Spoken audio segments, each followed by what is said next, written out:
আপনাকে সুখে থাকতে কি ভূতে গিলায় নাকি? আপনাকে ভূত পেয়েছে? আপনাকে ভূতে কিলায়? যদি ভূতে পেয়ে থেকে এমন কিলাও শুরু করবো আপনি দেখতে পারবেন না মুহূর্ত। আজকে বাংলাদেশের সবচেয়ে বেশি সংস্কারের পক্ষে এবং এই সরকার জন্য সময় পায় সংস্কারের জন্য ইসলামী আন্দোলন বাংলাদেশ সবচেয়ে বেশি ভূমিকা পালন করতেছে। তারা প্রথমে যে কথা বলছে আজও সেই কথা বলছে। আপনাকে সুখে থাকতে কি ভূতে গিলায় নাকি? আপনাকে ভূত পেয়েছে? আপনাকে ভূতে কিলায়? যদি ভূতে পেয়ে থেকে এমন কিলাও শুরু করবো আপনি দেখতে পারবেন না মুহূর্ত। বিয়াকুব নাকি, যেখানে আমরা সবচেয়ে বেশি এদের জন্য ভূমিকা পালন করতেছি, আর উনি ইসলামকে জলঞ্জলি দিয়ে মনে করছে উনি কিছু দেখাইনি সবাই বাহবা দিবে। বাংলাদেশের মানুষ ছিলেন এই যে দেখলেন মেট্রো রেল শেখ হাসিনা করছে, মনেও কেউ করে না।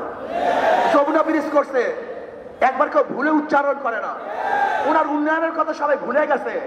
বাংলাদেশের মানুষ ছিলেন আপনি ইসলামকে বাদ দিয়ে, ধর্মকে বাদ দিয়ে আপনি যদি গোটা বাংলাদেশের স্বর্ণ দিয়ে বাঁধিয়ে দেন, স্বর্ণ প্রত্যেকটা মানুষের শরীরে যদি স্বর্ণের পোশাক থাকে, প্রত্যেকটা বাড়ি যদি মরমর পাথরের থাকে, আর আপনি একদিন ধর্মের বিরোধিতা করবেন, ওই সমস্ত পাথর আর সমস্ত স্বর্ণ আপনার মুখের মধ্যে ছুঁড়ে ফেলবেন, ছুঁড়ে ফেলবেন, থুক মারবে আপনার মুখের মধ্যে, থুক মারবে আপনার মুখের মধ্যে, থুক মারবে বাংলাদেশের মানুষ আপনার মুখের মধ্যে।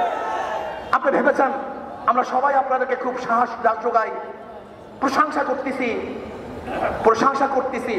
যারা প্রশংসা করে তারা বদনাম করতে সময় নেবে না, যারা তারিফ করে আপনাকে গালি দিতে সময় নেবে না। খবরদার ওই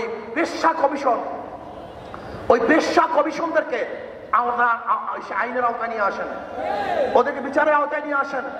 আমি অভদ্র ব্যবহার করতেছি, অভদ্র ভাষা ব্যবহার করতেছি অভদ্রতার জন্য। এখানে আমি কোনো সুভদ্র ভালো ভাষা ব্যবহারই করতে চাই না।